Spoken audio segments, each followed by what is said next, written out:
Chaque jour, Charles et Carole vous présentent la leçon de l'école du sabbat.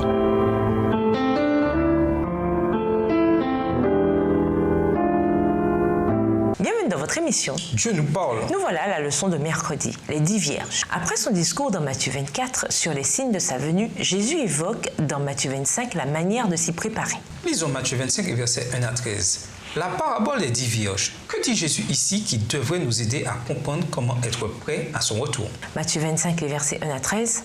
Alors le royaume des cieux sera semblable à 10 vierges qui, ayant pris leur lampe, allèrent à la rencontre de l'époux. 5 d'entre elles étaient folles et 5 sages.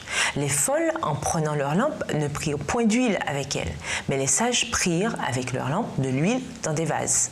Comme l'époux tardait, toutes s'assoupirent et s'endormirent. Verset 6. Au milieu de la nuit, on cria « Voici l'époux, allez à sa rencontre !» Alors toutes ces vierges se réveillèrent et préparèrent leurs lampes. Les folles dirent aux sages « Donnez-nous de votre huile, car nos lampes s'éteignent. » Les sages répondirent « Non, il n'y aurait pas assez pour nous et pour vous. Allez plutôt chez ceux qui en vendent et achetez-en pour vous. » Pendant qu'elles allaient en acheter, l'époux arriva. Celles qui étaient prêtes entrèrent avec lui dans la salle des noces et la porte fut fermée. Plus tard, les autres vierges vinrent et dirent « Seigneur, Seigneur, ouvre-nous !» Mais il répondit « Je vous le dis en vérité, je ne vous connais pas. Veillez donc, puisque vous ne savez ni le jour ni l'heure. » Jésus commence cette phase de son discours en parlant des 10 vierges. Si elles sont appelées vierges, c'est qu'elles représentent ceux qui professent être chrétiens.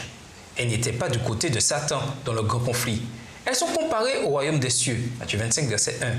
Mais à la fin des temps, elles dormaient toutes, Matthieu 25, verset 5. Christ avait déjà averti de veiller, Matthieu 24, verset 42, ou de rester éveillé pour ne pas être pris au dépourvu quand il reviendra. Les 10 vierges avaient toutes des lampes et toutes sont allées à la rencontre du marié, ce qui signifie qu'elles attendaient toutes son retour.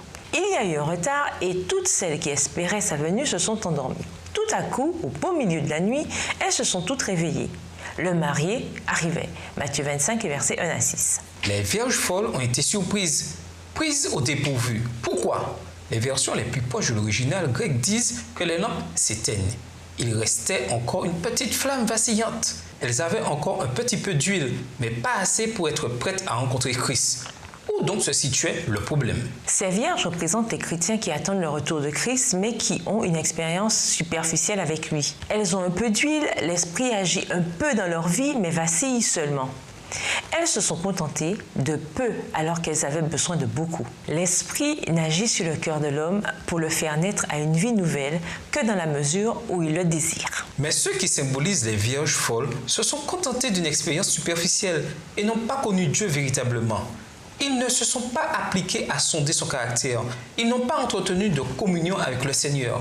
Voilà pourquoi ils ne savent comment faire pour croire et pour vivre leur foi. Leur culte n'est plus qu'un tissu de rites formalistes. Comment s'examiner soi-même et s'assurer de ne pas faire les mêmes erreurs qu'elles? Comment changer si nous nous reconnaissons dans ce rôle? Et nous vous laissons avec cette question de réflexion. Réfléchissez à vos objectifs spirituels. Qu'aimeriez-vous faire pour faire avancer le royaume de Dieu? Au revoir. Et à demain si Dieu veut. Dieu nous parle. Chaque jour, Charles et Carole vous présentent la leçon de l'école du sabbat.